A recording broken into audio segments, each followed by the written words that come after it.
আজকে আমি চলে এসেছিলাম বিনা নিমন্ত্রণে বন্ধুর বিয়েতে। তো চলে এলাম, দেখো এটা বন্ধুর বিয়ের গেট। তো ভেতরে চলে এসেছি। এবার বন্ধুটাকে দেখো, এটা হলো আমার বন্ধু আর এটা হলো বন্ধুর বউ।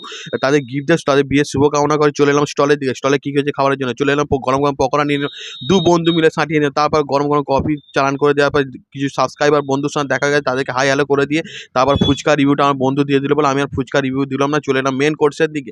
তো এখানে এসে দেখি রান্না চলছে, বিরিয়ানি ফেনে আরো অনেক রকমের জিনিস হয়েছে। তো এবার খেলে বোঝা যাবে। তো বসে বললাম খাবার টেবিলে। তো বসে প্রথমে কাঠি কাবাব দিল। কাঠি কাবাবটা খেতে জাস্ট ওয়াও লাগলো। কারি কাবাবটা খাওয়া কমপ্লিট করে চলে এলো কচুরি আর ডাল মাখানি। ডাল মাখানিটাও ভেতর খেতে ভালো ছিল। বন্ধুটা রিভিউ দিয়ে দিল।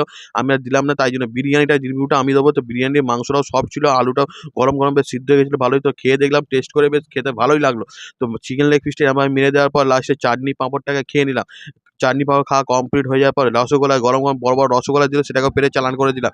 তারপর একটা ক্ষীরকদম নিয়ে সেটাকেও চালান করে দেওয়ার পর লাস্টে একটা আইসক্রিম নিয়ে আজকের মতো বিয়ে বাড়িটাকে টাটা বলে চলে এলাম বাড়ি।